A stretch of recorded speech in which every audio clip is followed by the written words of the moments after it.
welcome sa Thirst 2.0 na kung saan ay mapapakinggan ninyo ang mga trending topics sa politics, issues sa showbiz. Kaya naman kung hindi pa po kayo nakaka-subscribe, i-subscribe nyo na po yan, and please pakisama naman ang notification bell para lagi po kayong updated sa mga balitang napapanahon. So una nating pag-usapan itong binahagi po ni Maine Mendoza kanina sa kanyang Instagram story. 'Di ba wala po si Maine Mendoza dyan sa Itbulaga kanina, dahilan para marami po ang maghanap sa kanya. Kung bakit wala daw si Maine, so sabi ko baka may inasikaso lang or baka sumama yung pakiramdam. So this time, binasag niya na po yung kanyang katahimikan at nagbahagi po siya ng kanyang picture kung nasaan po siya. So kasama po si Maine Mendoza ni Maha Salvador and syempre ng baby niya and si Rambo Nunez. So nung pagkakita ko pa lang po ng video na binahagi po ni Maine Mendoza, napaisip ako na parang simbahan ito. Possible na pinabinyagan na po ni Maha and Rambo Nunez yung kanilang baby, and pagka-check ko nga po ng Instagram story nitong si Maha, ayun nga po, confirm. Nagpabinyag po ngayong araw ng Sabado itong si Maha Salvador ng kanyang baby at invited po doon si Maine Mendoza. So kaya pala wala si Maine Mendoza sa Itbulaga, umattend po pala siya ng binyag ng anak ni Maha Salvador. So ayun, nasagot din po ang katanungan ng ating mga Dabbercads dyan na naghahanap kay Maine Mendoza kanina. Samantalang narito naman po ang ads count ng Itbulaga for September 14, kanina yan 2024. Pumalo po ito ng 94K. Halos mag 100 TV ads ang Itbulaga kanina. Grabe GAP 1 25 ads, so GAP 2 29, GAP 3 29 ulit. GAP 4 kinulang sila sa oras, 11 ads na lang po yung nakapasok. So total of 94, mataas po yan. So ibig lang sabihin nito na talaga namang marami po ang tumutok sa Itbulaga ngayong araw po ng Sabado. Ikaw ba naman ang nagkaroon pa ng tensyon dyan sa comment section at ang dami pong nag-aaway? Gawa po ng mga dayaan di umano na yan na kung saan ay sinasabi po ng ibang Dabbercads na nakakapansin.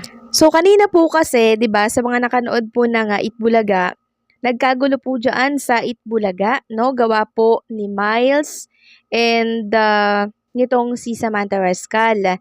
So nagpapakuha po kasi sa Bring Me, no? Nagpapakuha po ng cotton buds.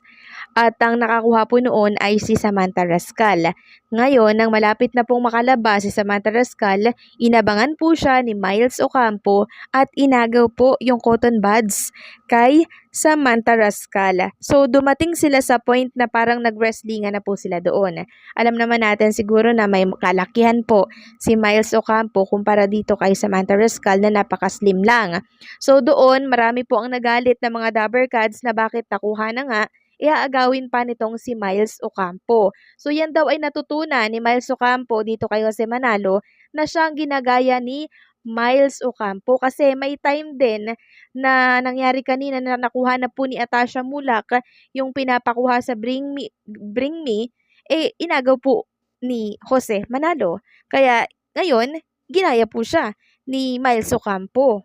'Di ba? Kaya ngayon, yang pangaagaw na yan, ang kinaiinis po ngayon ng mga Dabbercads na dapat ay tanggalin.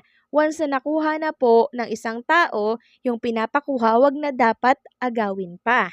Ngayon, since nagkaroon po ng agawan dito sa pagitan ni Miles Ocampo and Samantha Rascal, kanina po, munti ka nang mahimatay itong si Samantha Rascal. Todo paypay nga po ang mga Dabbercads natin dyan. Parang tila bagay inatake po siya ng hika, no? Kaya naman medyo natakot at kinabahan din po itong si Miles Ocampo.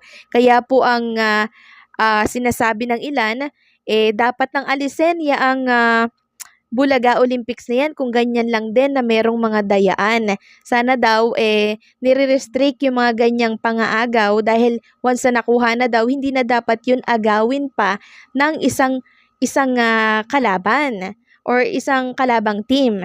So ang dami po talagang galit na galit sa pangyayari po kanina at sabi nga nila dapat bigyan ng suspension itong sila Miles and Jose Manalo dahil po doon sa nangyari.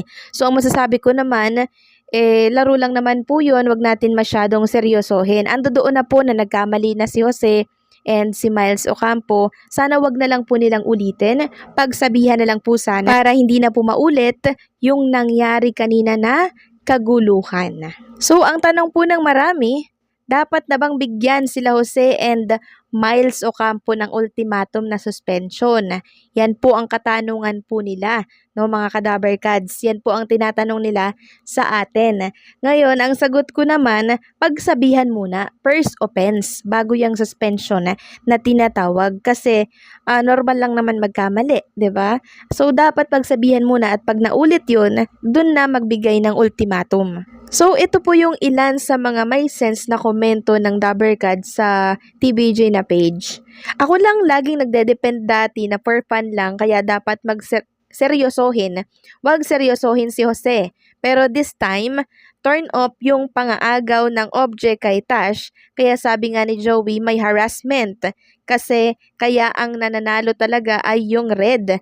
Kahit nauna pa si Jose na, ganon din nangyari kay Miles at Sam. Nagkasakita na dahil sa pangaagaw. Wag po sanang ganon next time dahil nawawalan na yung for fun.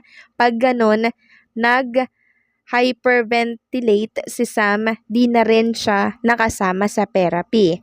Sabi pa ng isa dito, super daya sila Jose, Miles at Anna. Hindi maganda tingnan, lalo na si Miles. Walang ka-sport ang style nila Jose, Miles, Anna. Tigilan nyo yan. Walang disiplina Miles at Jose. Humanda ka Miles kung anong mangyari kay Sam.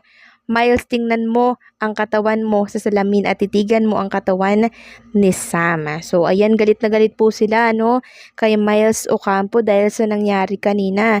Sabi pa ng isa dito, solid Itbulaga Dabarkads, ang ayoko lang dapat pag nakuha na hindi na pwedeng agawin. Nakuha na ni Sam, pilit pang kinuha ni Miles.